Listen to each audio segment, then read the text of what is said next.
Buenas tardes, bienvenidos a este seminario online sobre el procedimiento y las reformas en violencia intrafamiliar. Soy Stephanie López y me encuentro muy contenta y gratificada de poder impartir un poco sobre un tema en específico de las medidas de protección. Aspecto muy importante dentro de este tema y este ángulo de violencia contra la mujer, de violencia de género, de violencia intrafamiliar y que muchas veces incluso esa violencia de cohabitación. Para poder iniciar nosotros el tema de medidas de protección, es importante un poco recordar lo que varios conferencistas ya dentro de este seminario tan importante han tratado, como son conceptualizaciones de violencia, conceptualizaciones de género, tipos de violencia, para luego nosotros sí podernos adentrar al aspecto tan importante de las medidas de protección y qué funcionalidad tienen las medidas de protección, su finalidad, su objeto, qué protegen y las interrogantes que para muchos es qué tan eficaz es, cómo se las puede revocar, cómo se las puede conseguir. Entonces, partiendo de toda esta pequeña lluvia de ideas, vamos primero a adentrarnos qué entendemos por género. Y es ahí donde podemos conceptualizar que para muchos el género hace referencia para aquellos aspectos sociales, históricos, religiosos, de roles que estipulan de por sí la sociedad ante la diferenciación de hombres y mujeres. Un ejemplo muy básico y sencillo, la mujer es quien debe cocinar, la mujer es quien debe barrer y el hombre es en cambio la persona que se dedica a los aspectos de trabajo de fuerzas. Entonces el género hace que esas funciones, llamémoslo así, esos roles, y que son sesgos y estereotipos, tanto como lo he mencionado, sociales, históricos, culturales, permiten esa diferencia entre hombre y mujer. Aspectos que luego con posterioridad vamos a ver que poco a poco algunos han sido superados. ¿Con qué fin? Con el fin de proteger ese aspecto de la no discriminación y la no desigualdad, más bien una igualdad de género. Entendido el género, nosotros vamos a adentrarnos en lo que es violencia de género contra la mujer. ¿Y qué entendemos por violencia de género contra la mujer? Es cualquier acción o conducta que cause daño y sufrimiento, ya sea físico, sexual, psicológico, económico, patrimonial, en contra de las mujeres, por el hecho de sí solo de pertenecer al género de mujeres. Y esta violencia no solo puede ser generada en un ámbito privado, sino considerada también en un ámbito público, cuyas consecuencias no solo pueden ser daños o lesiones, sino incluso puede acarrear la muerte de la mujer. A medida que hemos tomado un aspecto de conciencia sobre lo que verdaderamente implica la violencia contra la mujer, la violencia de género y en sí la violencia intrafamiliar, no solo el Código Orgánico Integral Penal como norma interna ecuatoriana nos protege el aspecto de cómo regular un procedimiento, de qué medidas se toma dentro de un aspecto de violencia intrafamiliar, sino que tenemos incluso la Ley Orgánica Integral para la Prevención y Erradicación de la Violencia de Género contra las mujeres, incluido su reglamento. Y es aquí donde, gracias al aporte de aspectos normativos, nos hace ver el enfoque de esta violencia no solo como algo de género, sino nos permite analizar desde un enfoque de interseccionalidad. ¿Y qué vamos a entender por este enfoque? Implica el que podamos, como sociedad, como seres humanos, identificar y valorar las condiciones tanto sociales, económicas, políticas, culturales, religiosas, étnicas, que abarcan a toda una persona para poder establecer ¿qué? Establecer grados de vulnerabilidad social y establecer los parámetros que puedan estar afectando y generando efectivamente esa desigualdad, permitiéndonos analizar la violencia desde un enfoque muchísimo más profundo. Y es aquí que, si bien hablamos de violencia contra la mujer, no podemos tampoco olvidarnos que hablamos de violencia intrafamiliar, porque también puede darse el caso que hombres se encuentren siendo también violentados dentro del círculo familiar. Hemos hablado brevemente sobre esta pequeña introducción de violencia, del aspecto de género y ciertos enfoques, para nosotros determinar el aspecto de las clases, incluso de tipos de violencia que ya han de haber sido mencionados por otros colegas, y las cuales brevemente podemos refrescar, como son la violencia física, psicológica, sexual, económica, patrimonial, simbólica, política, incluido el ginecostética, que ahí nos habla del aspecto sexual incluso de la mujer. ¿Por qué nosotros abarcamos estos tipos de violencia? Porque es ante este tipo de violencias que nosotros nace la obligación, llamémoslo así, estatal, administrativa, de poder generar un instrumento o una base legal que permita proteger a las víctimas de violencia intrafamiliar. Por ello, en algunos países son conocidos como órdenes de protección, en otros como medidas de protección, que es en nuestro caso en concreto, y estas las podemos conceptualizar como aquel instrumento obvio jurídico a través del cual la autoridad competente, y en nuestro caso en concreto el juez, le emite con la finalidad de proteger y resguardar en toda su integridad, tanto física, psicológica y sexual, a aquella persona que está siendo víctima de violencia intrafamiliar. Y estas medidas de protección dependerán del caso en concreto, dependerán su ámbito, dependerán la cantidad de medidas de protección que necesite esa persona, así como se especificará su duración. Conceptualizada la medida de protección, que insisto, la vamos a ver como ese instrumento legal que permite proteger a las personas que están siendo víctimas de violencia intrafamiliar. Vamos a cuestionarnos: ¿qué protege las medidas de protección? Como lo hemos dicho, a las víctimas de violencia intrafamiliar. Insisto que entender el término incluso intrafamiliar es todo lo que tenga que ver con un parentesco. Actualmente, de hecho, hasta mantener una relación sentimental, es decir, un noviazgo, ya implica un aspecto de violencia intrafamiliar.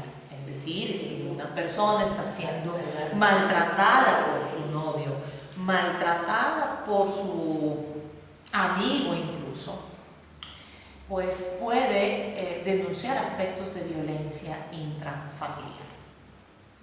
La finalidad y la creación de estas medidas por parte de los diferentes estados, que obvio guardan concatenación y guardan lógica a través de los diferentes convenios y declaraciones universales en las que se reconocen derechos humanos, así como las convenciones a favor de la mujer, como la CEDAW, que sabemos, van concatenadas a los lineamientos obvio internos de nuestro país. Y es aquí donde la finalidad de las mismas es permitir la protección a las víctimas de violencia intrafamiliar. ¿Y qué nos dice cuando tienen esta finalidad las medidas de protección? De alguna forma el Estado trata de hacer ver a través de las diferentes autoridades competentes, como hemos dicho, para poder otorgarles, le hace ver al agresor, que nosotros lo llamaremos el sujeto activo del delito o de la contravención, que su actitud, que su acto, que su hecho es reprochable para la sociedad, reprochable para el Estado y para la vista de terceros, y que por ende el Estado, bajo esa finalidad, protege a la víctima a través de las diferentes medidas de protección, entendida la víctima como ese sujeto pasivo del delito o de la contravención. Todo esto, como lo decimos, aparejándose en los diferentes convenios y tratados internacionales. Una vez que hemos un poco, de forma breve, conceptualizado una medida de protección, adentrándonos a ver qué protege una medida de protección, cuál es su finalidad dentro del ámbito de la administración de justicia y dentro del ámbito incluso social de un Estado, es importante mencionar los tipos de medidas de protección que tenemos. Y en este caso vamos primero a adentrarnos al Código Orgánico Integral Penal. Entonces, ¿qué tipos de medidas de protección podemos brevemente detallar? Como dije, me voy a adentrar a las del Código Orgánico Integral Penal y que están estipuladas en el artículo 558 de la norma antes mencionada. Para ello es sencillo, si las personas que estamos siguiendo este seminario vía online, abrimos nuestro código o abrimos el internet y podemos ver el artículo 558 sobre las medidas de protección y en conjunto vamos viendo cada una de ellas. Las voy a mencionar una por una para luego cualquier tipo de aclaración que necesitemos dentro de estas medidas de protección sean desarrolladas en este seminario. Una de las medidas de protección es la prohibición a la persona procesada de concurrir a determinados lugares o reuniones. De por sí esta medida lo que prohíbe es el acercamiento de la persona agresora hacia la persona que fue o puede seguir siendo víctima de violencia intrafamiliar. La prohibición de acercarse a la víctima, a testigos y a determinadas personas. Es decir, no solo la prohibición de que yo me acerque directamente a la víctima, sino incluso de que yo a través de terceras personas, aquellas personas cercanas, amigos o determinada gente de su círculo, tome contacto conmigo o yo tome contacto con ellas con el fin de tomar un acercamiento hacia la víctima que está siendo protegida por esta medida.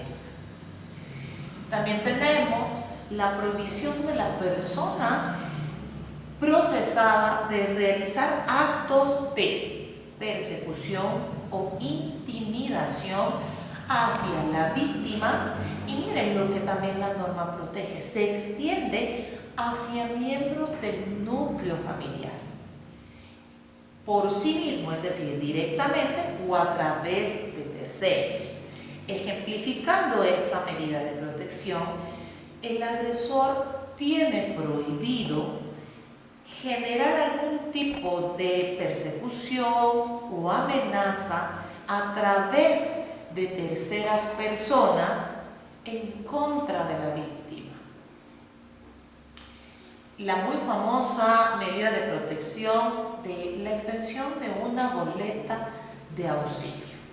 Boleta de auxilio que si la mayoría de colegas ha visto o incluso la mayoría de miembros de la Administración de Justicia, pues protegen el ámbito psicológico, sexual y físico de una persona. Por ende, esta boleta de auxilio impide de por sí el acercamiento de la persona agresora hacia la víctima. Tenemos la orden de salida de la persona procesada de la vivienda o morada, que implique un riesgo para la seguridad física, psicológica o sexual de la víctima, es decir, los diferentes administradores de justicia, específicamente los jueces, en el momento de dictar una medida de protección, si consideran que el vivir dentro de la misma habitación, del mismo lugar, del mismo sitio, implica un alto riesgo de violencia contra la víctima, pues puede ordenar la salida, el desalojo de la casa de la persona agresora. Hay la medida de protección del reintegro al domicilio a la víctima o testigos, o la salida simultánea de la persona procesada cuando se trate de una vivienda común y sea necesario proteger la integridad personal de estos. Esta va ligada a la medida de protección anteriormente mencionada, en la que o bien ordenan la salida de la persona agresora o al contrario el reintegro de la persona que está siendo víctima de violencia intrafamiliar y a la vez que salga la persona agresora. Todas estas con la finalidad, obvio, de precautelar la integridad física, psicológica y sexual de la persona que está siendo víctima de violencia intrafamiliar. Como otras medidas generadas, tenemos la privación a la persona procesada de la custodia de la víctima, niña, niño o adolescente, o persona con discapacidad. Y en caso incluso de ser necesario el nombramiento de una persona idónea como tutora. Esta medida de protección debemos entenderla que se la dicta generalmente cuando la agresión ha sido en contra de aquellos considerados menores de edad o de alguna forma que tienen algún tipo de discapacidad y están bajo el cuidado, custodia, tutoría de la persona agresora, es decir, del sujeto activo de la acción. Por ende, el juez puede ordenar que se suspenda esa tutoría, esa custodia, ese cuidado del menor ante el riesgo que corre al ser el sujeto activo de la acción quien mismo le está custodiando, cuidando a la víctima. Y puede nombrar, como lo dice la norma, incluso algún tutor, curador temporal. Tenemos la suspensión del permiso de tenencia o portes de armas de personas procesadas si lo tienen o la retención de las mismas. Es decir, si sabemos que tenencia o posesión de arma de fuego está tipificado como una conducta penalmente relevante, es decir, es prohibido tener armas sin un permiso legalmente otorgado, si el agresor, el sujeto activo de la acción, tiene armas legalmente autorizadas, pues la jueza puede ordenar que efectivamente esas sean suspendidas, esas órdenes, para que no ande portando o teniendo esas armas y pueda configurar en un mayor riesgo hacia la víctima. Tenemos órdenes de tratamiento respectivo al que deben someterse la persona procesada, la víctima o sus hijos menores de 18 años, si el caso así lo amerita. Esta medida de protección tiene una finalidad y voy a compartirla con ustedes mi pensamiento. Es un poco eso de la reinserción familiar, porque si bien las medidas de protección son generadas por parte del Estado como la finalidad de precautelar a la víctima de violencia intrafamiliar, no es menos cierto que la familia es un aspecto importante dentro de un Estado y una familia consolidada. Por ende, también se puede analizar la posibilidad de que si a través de las órdenes de medidas de protección, de un diferente tratamiento psicológico, sea por separado, sea en conjunto si la familia quiere seguir junta, pueda de alguna manera mejorar esa relación. Tenemos como otra medida la suspensión inmediata de la actividad contaminante o que se encuentra afectando el ambiente cuando existe el riesgo o daño de las personas o animales de la naturaleza. Tenemos también la orden de desalojo para impedir invasiones o hacinamientos legales, para lo cual deberá contar con el auxilio de la fuerza pública. Tenemos como otro tipo de medidas de protección, y específicamente una de las que algunos tienen dudas, es cuando se trata de violencia intrafamiliar.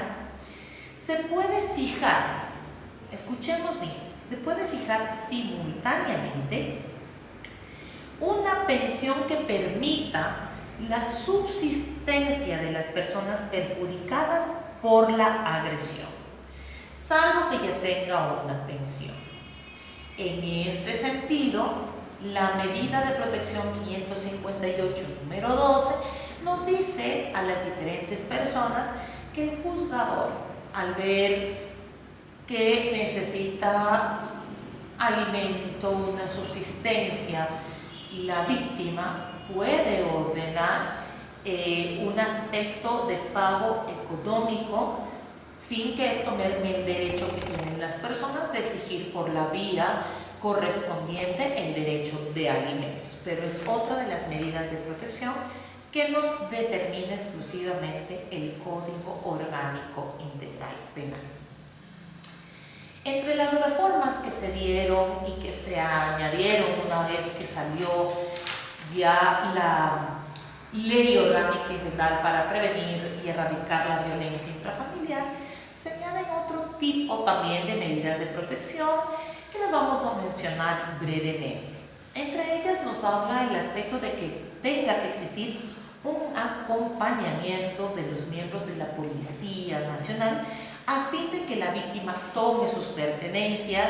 La salida de la víctima de la vivienda es de carácter excepcional, porque recordemos que es quien merece la protección dentro de un acto de violencia intrafamiliar.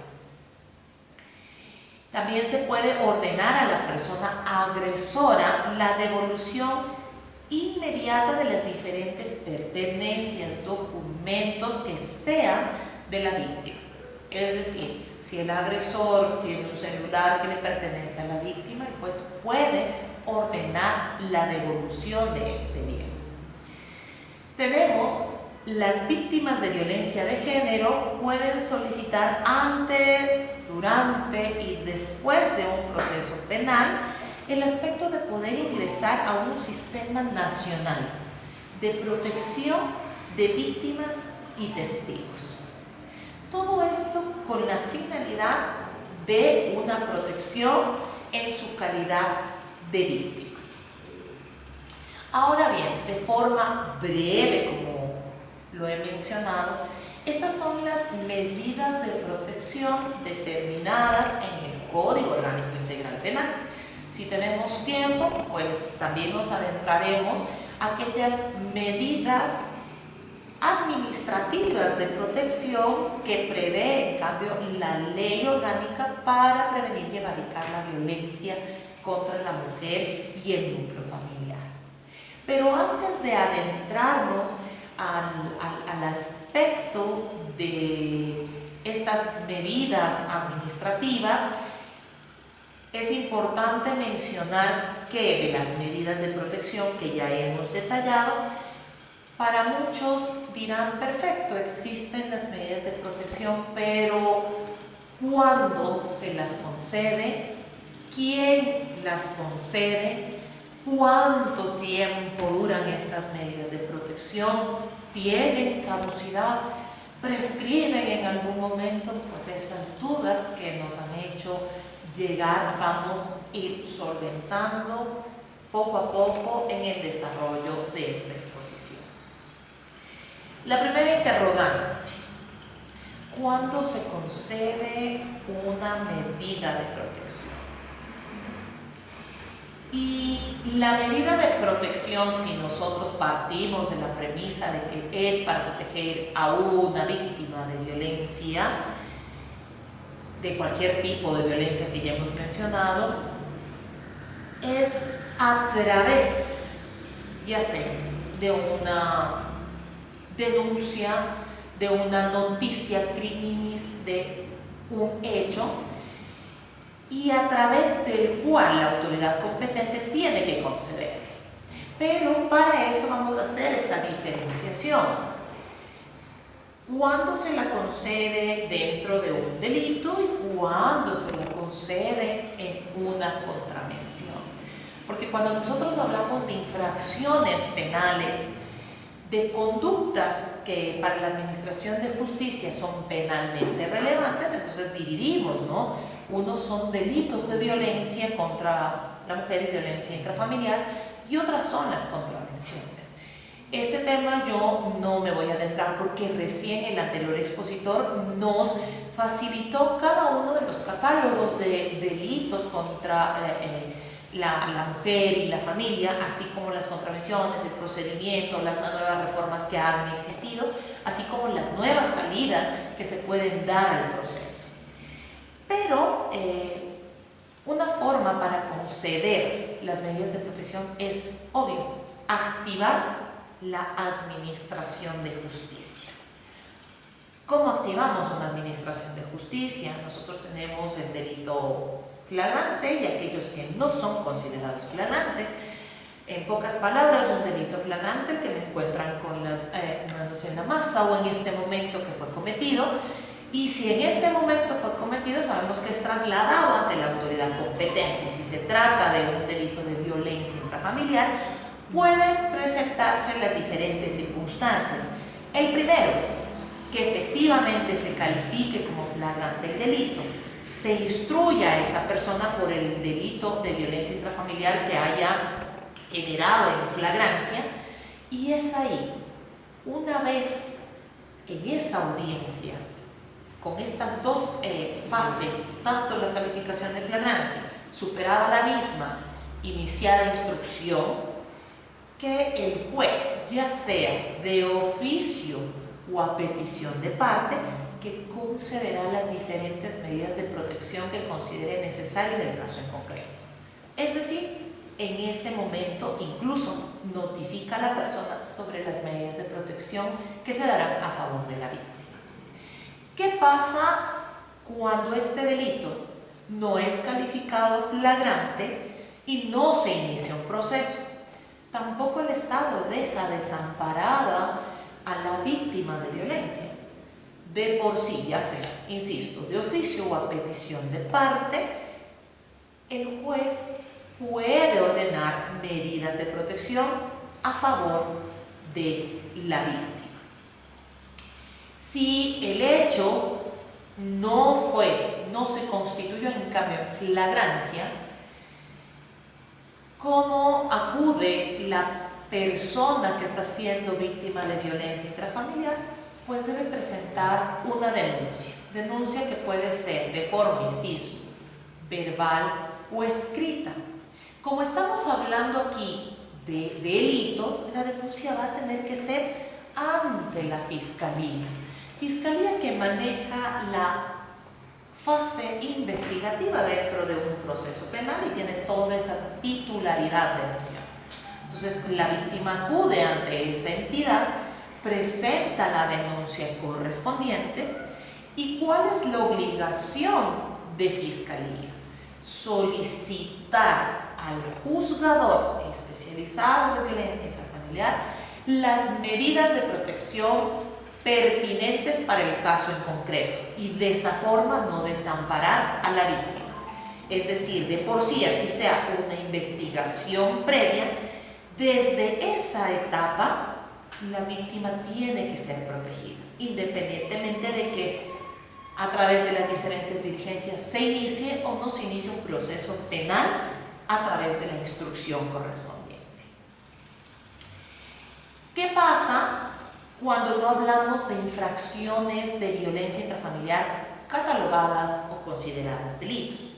Ustedes dirán, bueno, entonces no es un delito, no hago nada. No, al contrario, tenemos aquellas contravenciones que también pueden tener dos filtros de acción, o bien pueden configurarse en flagrantes o en no flagrantes, y tienen el mismo tratamiento que mencionamos casi anteriormente, con ciertas diferencias. Si una contravención es catalogada flagrante, calificada esa fase como tal, hay un procedimiento expedito especial que la norma establece cómo solucionar la situación jurídica tanto del agresor como de la víctima de violencia intrafamiliar.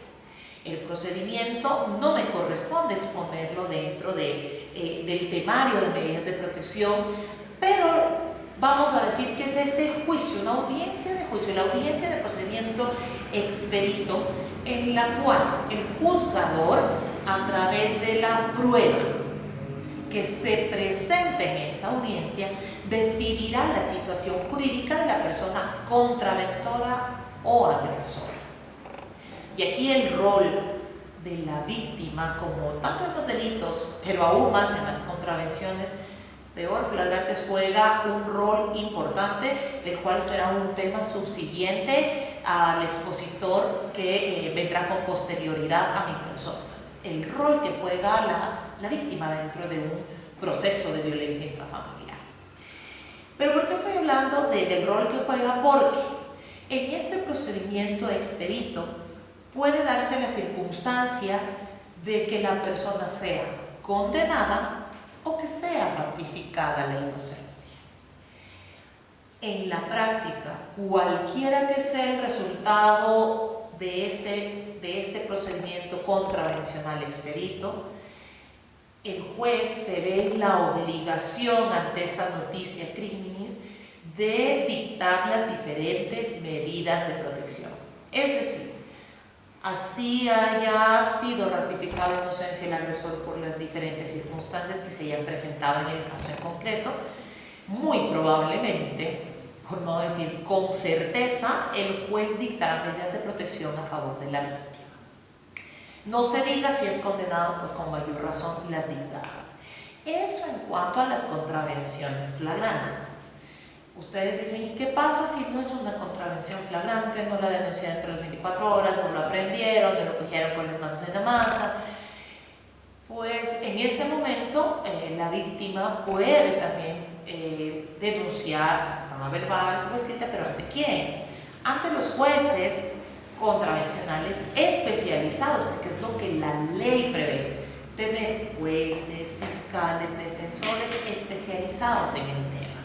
¿Para qué? Para que con todo su bagaje de conocimientos, cualquier tipo de procedimiento sea sencillo, rápido y eficaz para la protección de las víctimas de violencia contra la mujer. Es decir, si yo voy y denuncio, no tengo por qué pasar por aspectos o atropellos en lograr tener unas medidas de protección, sino al contrario, que a través de procedimientos rápidos y sencillos debo tener esas medidas de protección. Ahora, algo importante dentro de este tema de medidas de protección es el aspecto que muchas mujeres, personas, nos cuestionamos, incluida mi persona siendo profesional del derecho, ¿qué tan eficaz es una medida de protección? Recalcando que las medidas de protección pueden ser antes, durante o después de un proceso penal. Antes, durante o después del proceso penal.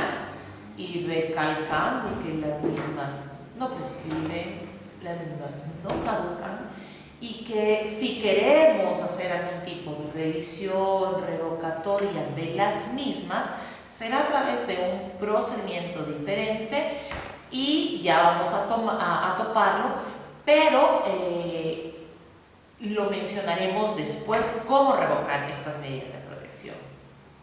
Pero si la inquietud de muchos es algún rato estas medidas de protección dejan de existir, dejan de protegerme, pues no tienen un tiempo límite, porque el Estado busca eso, proteger a la víctima de violencia intrafamiliar. Hablar de eficacia de las medidas de protección no es un tema fácil y sencillo, porque va más allá de lo jurídico. ¿Y por qué yo topo el aspecto de que va más allá de lo jurídico? Porque muchas personas, porque no quiero sonar a estar estipulando solo género y decir mujeres, pero muchas personas dirán basta con unas medidas de protección y me siento protegida. No es así.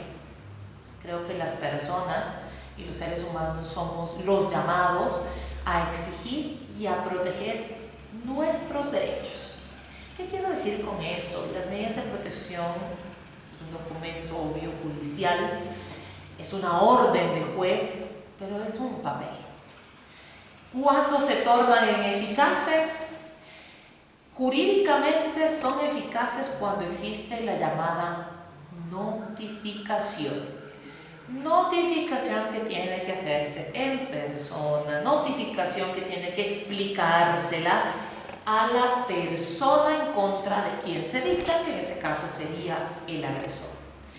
Y estoy hablando de eficacia jurídica porque una vez que me notifican con esas medidas como persona agresora y me dicen no puede acercarse a la víctima, no puede generar actos de persecución, pues ya es orden de autoridad competente de un juez y por ende debo hacer caso para no caer en lo que nosotros antes llamábamos el desacato, que ahora es un delito conocido como el delito de incumplimiento de decisiones legítimas.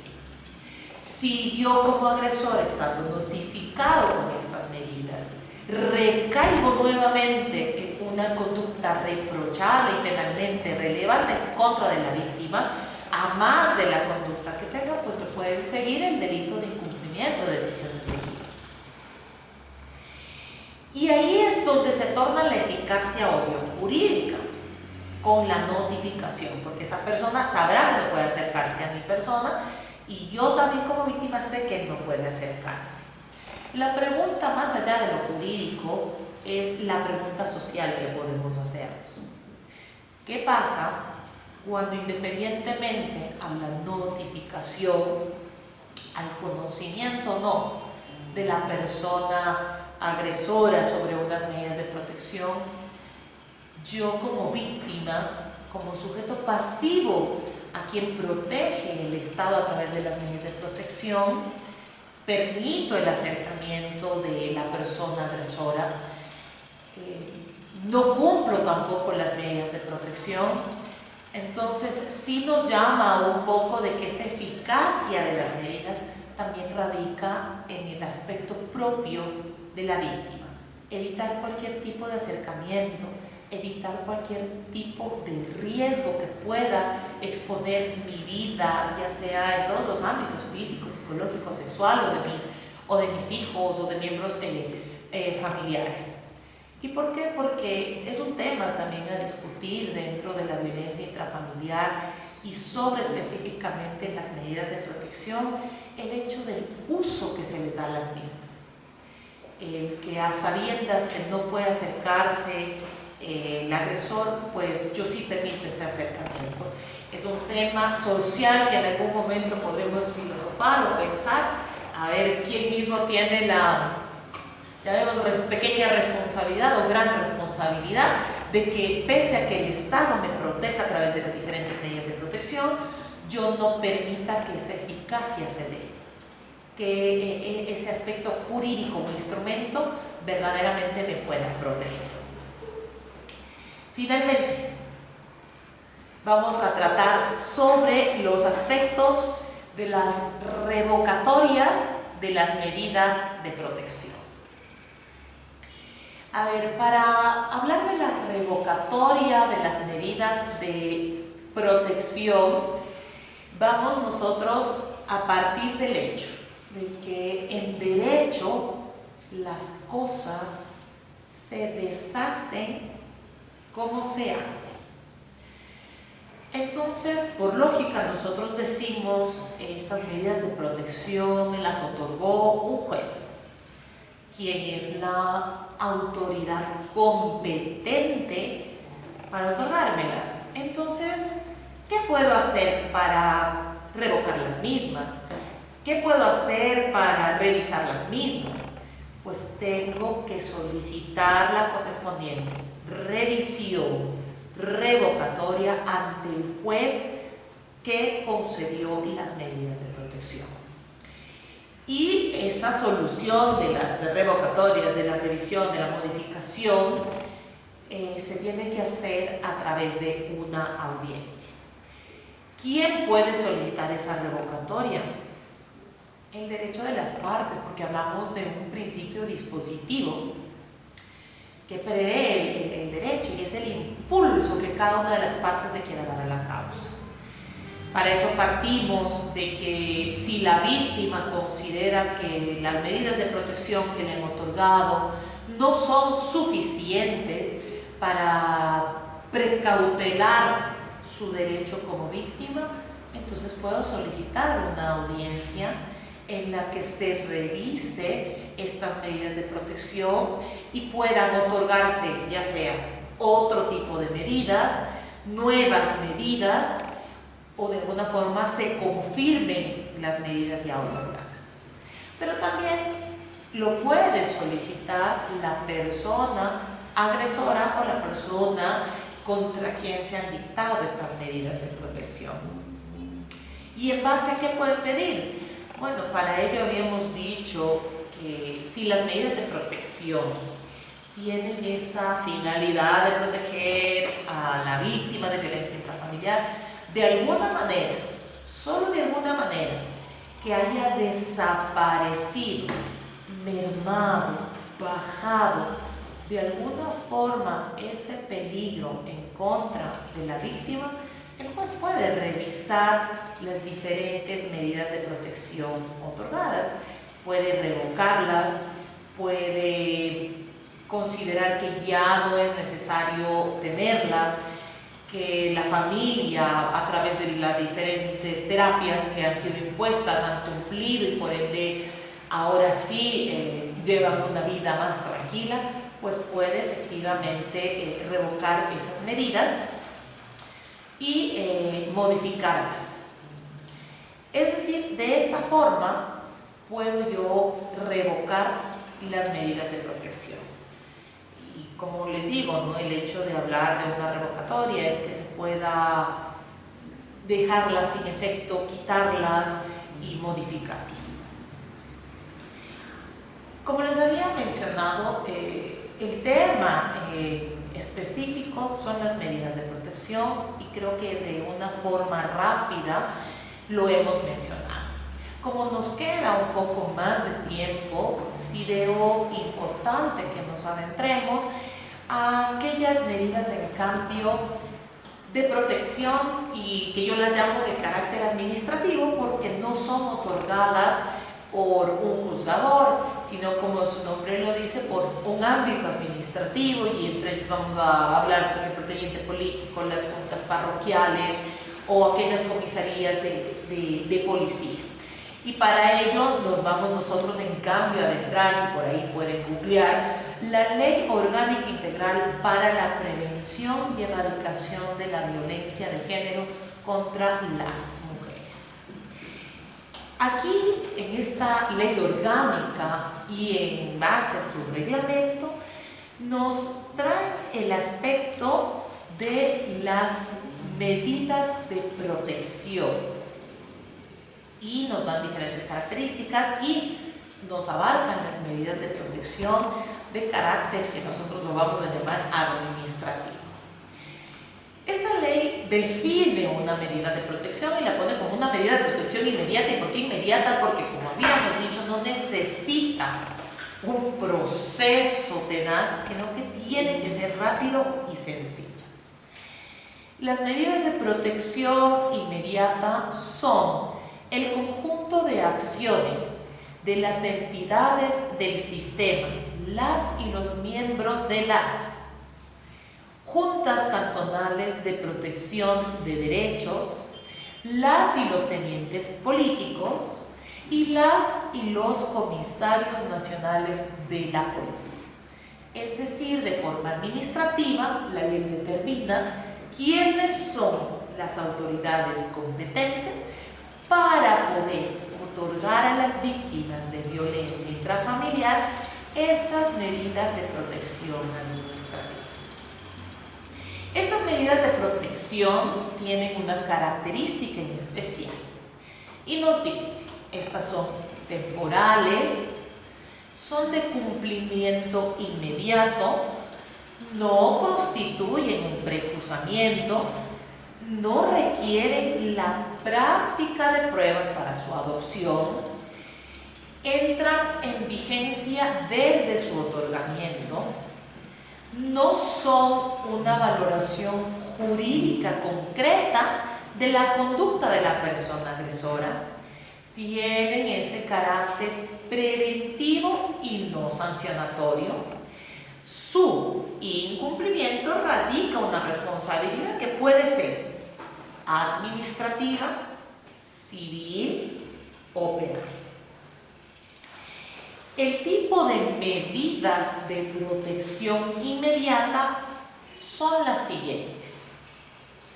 Las medidas administrativas de protección determinadas, obvio, en la ley orgánica para prevenir y erradicar la violencia contra las mujeres, así como cualquier otras medidas que puedan ser tomadas por las entidades y que sirvan para precautelar y proteger a las víctimas de violencia intrafamiliar. ¿Quién puede solicitar estas medidas de protección?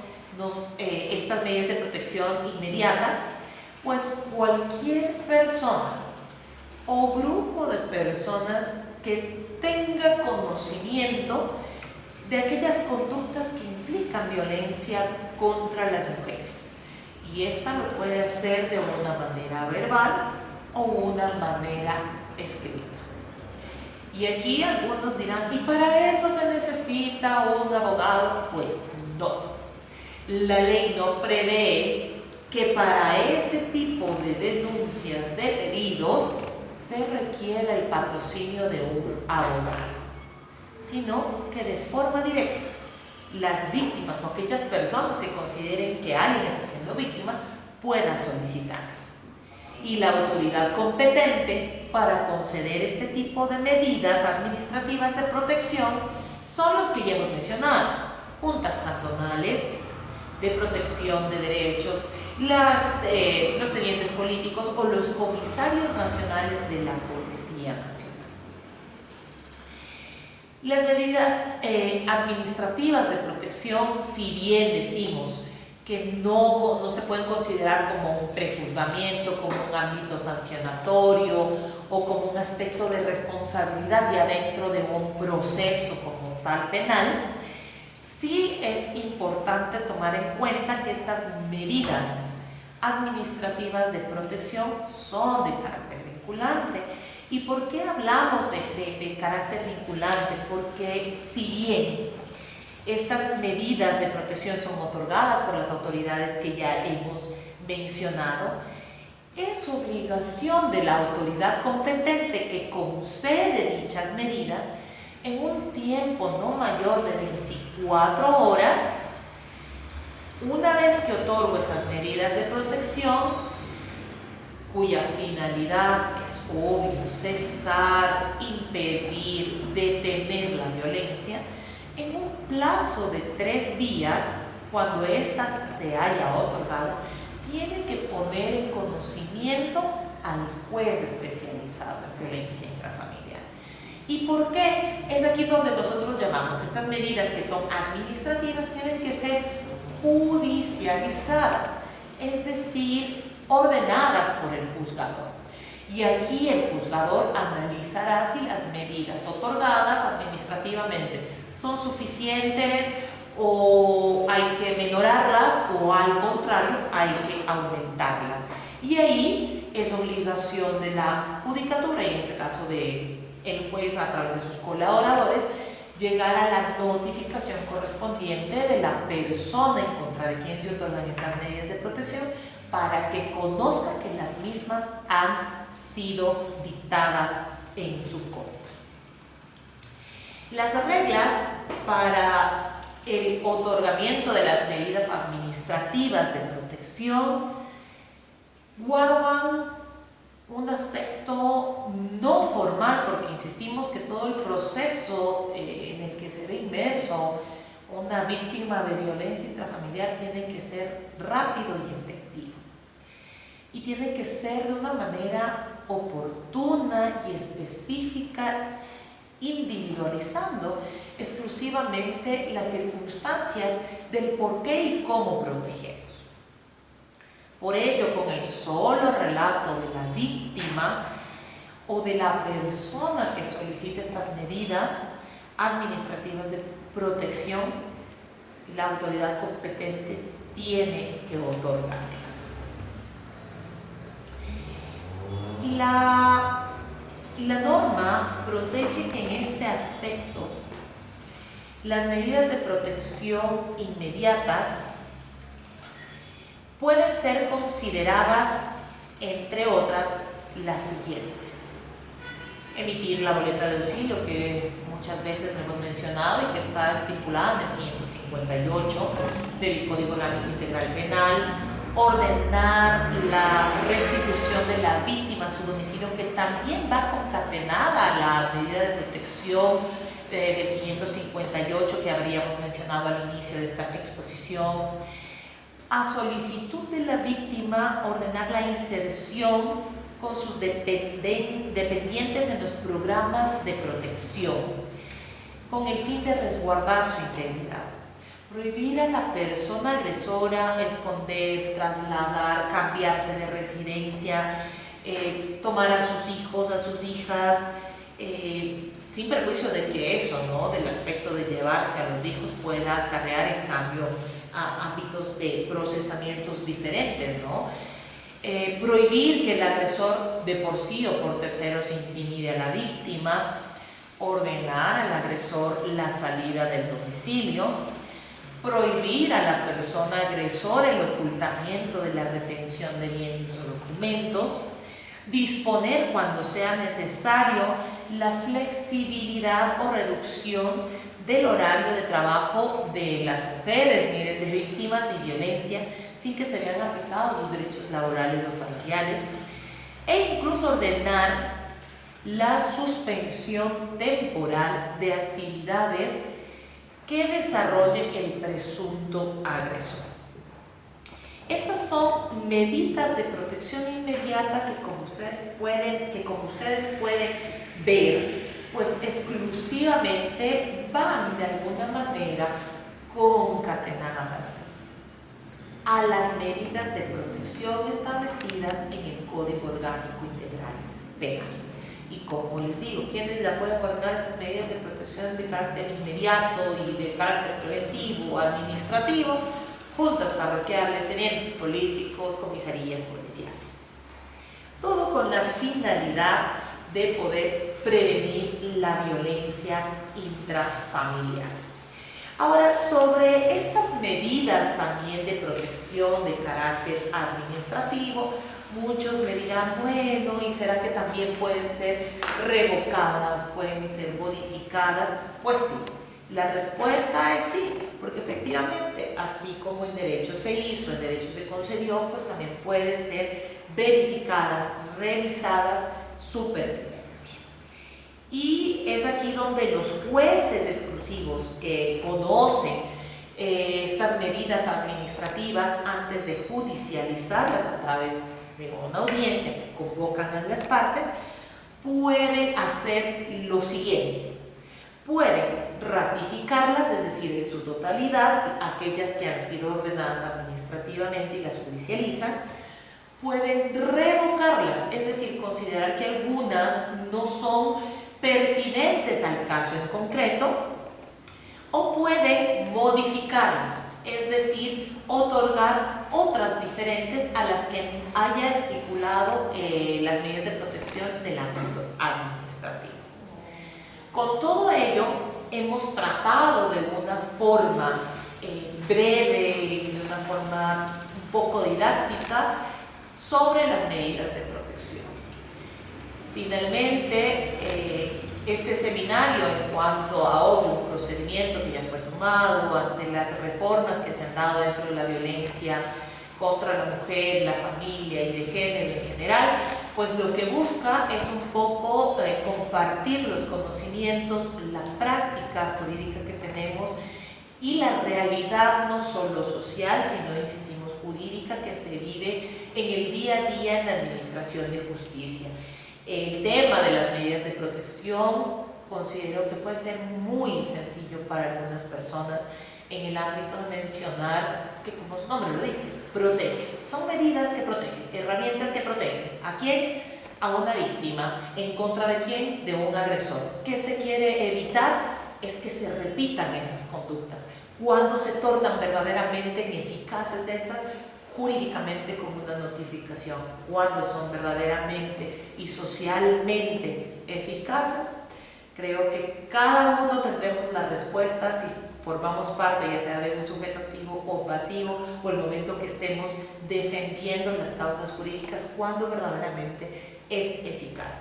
Pero lo primordial para poder despedirme de la conferencia es hacer una concientización del correcto uso y manejo de este tipo de herramientas de medidas de protección. Concluyendo que todos tenemos ese derecho de exigir, de hacer cumplir nuestros derechos. Y en el momento en que cualquier persona, hombre o mujer, sienta que está viviendo un círculo de violencia, puede activar la administración de justicia, denunciar, solicitar las diferentes medidas de protección, ya sea en un ámbito judicial, como lo hemos visto, o en un ámbito administrativo, como también lo detallamos dentro de esta conferencia. Y una vez que activamos estas medidas de protección, también llamamos jurídicamente a la concientización del correcto uso de esas medidas de protección. Cuando las tenemos que hacerlas respetar como víctimas, y el agresor tiene que también respetarlas. Si queremos volver a formar el núcleo familiar, si quieres volver a tener contacto, quieres volver a tener una relación con la persona que a consideración tuya pues te agredió en algún momento y consideras que ya no es necesario esas medidas, también lo pueden hacer. Como dije, el Estado, si bien quiere precautelar a esas víctimas de violencia, no es menos cierto que la familia es una pirámide importante dentro del ámbito social y estatal. Siempre nosotros hablamos de que es el núcleo de una sociedad, la familia, nuestro primer hogar, nuestras primeras formaciones, nuestros primeros valores. Entonces el Estado tampoco busca esa finalidad de romper ese núcleo familiar a través de las medidas de protección, pero si se quiere reconstruir ese núcleo familiar, pues pidan asimismo la asistencia correspondiente con la revocatoria, revisión de medidas de protección a fin de evitar un problema jurídico mayor como el incumplimiento de decisiones legítimas. Una de las cosas importantes también que debemos nosotros tratar en este seminario es un poco diferenciar entre las medidas cautelares y las medidas de protección. Muchos dirán, no tiene nada que ver y por qué está topando el tema, pero en realidad para aquellas personas que a veces no conocen un aspecto jurídico legal, sí vale la pena mencionar que una cosa son las medidas cautelares y otra muy diferente las medidas de protección que hemos estudiado y abarcado durante todo este tiempo de conferencia. Para ello vamos a partir de cuál es la finalidad, tanto de las medidas cautelares como de las medidas de protección. Conforme el Código Orgánico Integral Penal nos prevé que la finalidad es proteger los derechos de las víctimas y de los demás participantes del proceso penal. Nos dice que también es el garantizar la presencia de la persona procesada en el proceso penal. el posible cumplimiento de una pena y una posible reparación integral. Otra finalidad es evitar que se destruya, se obstaculice la práctica de pruebas o que desaparezcan diferentes elementos de convicción. Y otro es el garantizar la reparación integral de las víctimas. Esas son las finalidades en general que nos habla el Código Orgánico Integral Penal, tanto de las medidas cautelares como de las medidas de protección. Sin que esto nos haga confundir de que las medidas de protección son otra herramienta jurídica para proteger exclusivamente los derechos de las víctimas. En tanto que las medidas cautelares hablamos ya dentro de un proceso penal, pero que también tienen su finalidad. Y entre esas, ¿por qué no? También el de resguardar ciertos derechos de las víctimas y también de las partes procesales. ¿Qué pasa con las reglas para poder dictar las medidas cautelares y las reglas para dictar una medida de protección? Nosotros durante toda esta conferencia mencionamos que las medidas de protección pueden ser dictadas en delitos o en contravenciones y pueden ser dictadas a petición de partes, es decir, porque alguien así lo solicita en una de las partes procesales, o de oficio, es decir, a criterio subjetivo y propio del juzgador, quien es competente de dictarlas. Eso en cuanto a las medidas de protección, pero ¿qué pasa con las medidas cautelares? Las medidas cautelares solo podrán dictarse en los delitos. Estas no pueden ser dictadas en contravenciones. Primera diferencia. Solo serán dictadas en delito y jamás en contravenciones. Recordemos en cambio las medidas de protección en delitos o en contravenciones. ¿Cuándo puede dictar el juzgador las medidas cautelares?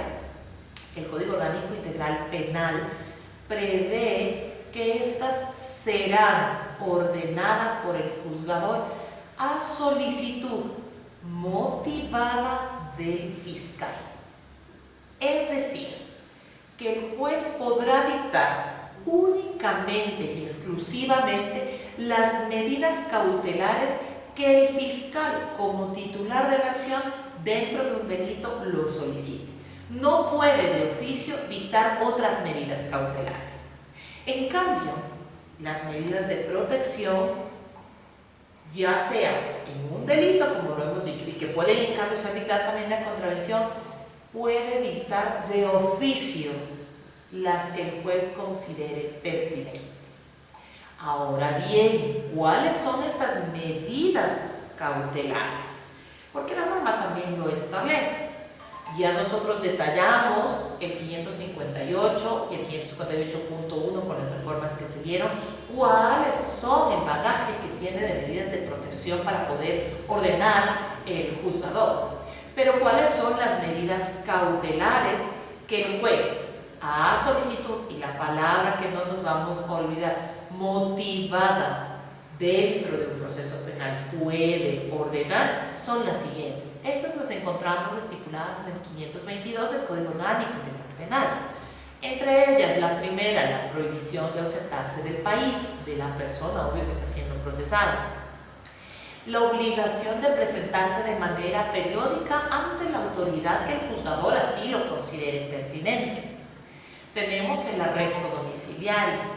Tenemos un dispositivo de vigilancia electrónica. Tenemos la detención. Y tenemos la prisión preventiva. Son 6 medidas cautelares que pueden ser dictadas por el juzgador, y en específico la numeral 6, que tiene conforme el 534 una motivación mayor porque es prisión preventiva, y esta tiene que ser de última ratio, la que de mejor forma tenga que ser motivada por el fiscal dentro de un procesamiento penal. Estas medidas cautelares, el juzgador las tiene que resolver a sí mismo de manera motivada y en audiencia. y cualquier tipo, asimismo, de solicitud de revisión, sustitución o revocatoria tiene que hacerlo en audiencias. Las medidas tanto cautelares como de protección, el momento y en el transcurso del proceso, si se emitió una sentencia y ante esta se interpuso algún tipo de recurso, la norma prevé que no suspenderá la ejecución de estas medidas cautelares ni las medidas de protección. Miren, ahí nosotros podemos encontrar en cambio una semejanza. La interposición de recursos no impide la ejecución exclusivamente ni de las medidas cautelares ni mucho menos de las medidas de protección. Algo que quiero hacer énfasis, una vez que por las preguntas que tuvimos oportunidad de contestar en este seminario y en específico esta duda que nos hicieron llegar a través de celulares, que especifiquemos las medidas de protección y las medidas cautelares, radica en la existencia de que si las medidas de protección ¿hasta cuándo están vigentes? Si tiene algún tiempo o no. Y aquí yo sí voy a hacer énfasis textual de la norma y con posterioridad voy a decirles lo que en la práctica penal sucede. A ver, el artículo 619, número 5, si vamos y lo leemos, nos dice lo siguiente: en caso de que se ratifique el estado de inocencia de la persona procesada, el tribunal dispondrá su inmediata libertad si se encuentra privada de ella. Es decir, cuando hablamos de que si se encuentra privada de libertad es porque en contra de esa persona se dictó la medida cautelar de carácter obvio personal llamado prisión preventiva. Si se ratificó la inocencia, pues tiene que salir libre. Pero siguiendo con ella dice: el hecho de que esa persona es considerada inocente, se debe revocar todas las medidas cautelares y de protección impuestas y librará sin dilación las órdenes correspondientes. Bueno, y continúo en cambio con las órdenes de libertad que procederán de forma inmediata. Pero vuelvo a hacer énfasis. La norma dice: el momento que una persona es ratificada su estado de inocencia dentro de un proceso penal y en este proceso penal se dictaron medidas cautelares y sumado a ello medidas de protección, ratificada la inocencia, esas medidas deben revocarse, es decir, deben levantarse.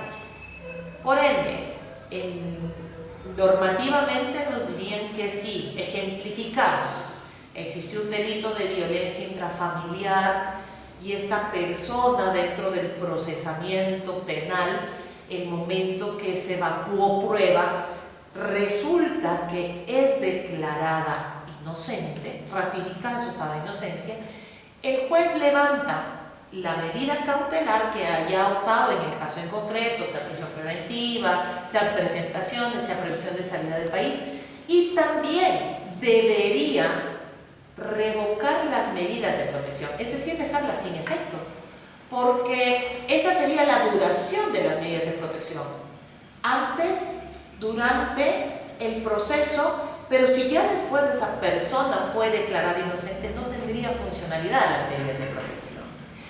Pero este punto de vista tiene algunas corrientes y yo me atrevería a aseverar que son dos. Si bien la norma dice deberían levantarse y revocarse, entonces, ¿cuánto tiempo dura una medida de protección? Si es procesado y es declarado inocente, deben revocarse las medidas. Y no tendrían por qué seguir existiendo, a excepción de que, obvio, esa persona vuelva a cometer otro delito y por otro delito, por otro hecho diferente al ya sancionado, tenga que merecer nuevamente protección la víctima. Pero tenemos aquella corriente qué es lo que pasa en la práctica, que independientemente a que esa persona que haya tenido un proceso penal por violencia intrafamiliar y es ratificado la inocencia, ya sea en un delito o en el procedimiento expedito, el juez, más allá de considerar que obvio se solucionó su situación jurídica, mantiene las medidas de protección como una forma de prevenir la violencia o el círculo de violencia en el que se puede estar viviendo esta persona, en este caso el sujeto pasivo de todo el proceso. En conclusión, no podemos nosotros confundir medidas cautelares con medidas de protección que las hemos tratado. Medidas de protección que, si bien nosotros conforme el seminario las hemos enfocado dentro del aspecto de violencia intrafamiliar, no quiere decir que en un hecho simple, llamémoslo de robo, de un delito de robo, el juez no pueda incluso también dictar medidas de protección si considera que la víctima vive cerca de la persona que le ocasionó el robo, o si esta persona le conoce y le ha estado intimidando. Entonces, tampoco podemos confundir que solo las medidas de protección radican en casos o en delitos de violencia intrafamiliar, sino dependiendo el delito y el caso en concreto y en el que necesite protección la víctima o el sujeto pasivo de la acción. ¿Okay? Entonces, en este sentido, las medidas cautelares son una cosa, las medidas de protección son otra. Sabemos que las medidas cautelares, si bien las medidas cautelares y medidas de protección son dictadas por el juez de autoridad competente, no es menos cierto que en cambio cada una tiene su tratamiento especial, la una en un procesamiento penal, las cuales, si se soluciona la situación jurídica de la persona, tienen que levantarse, en tanto que el otro puede ser declarado de oficio o a petición de parte, estas medidas de protección, y que en la práctica, por más que una persona haya sido declarada inocente dentro de un proceso de violencia intrafamiliar, se siguen manteniendo las medidas de protección para precautelar la integridad de esa persona.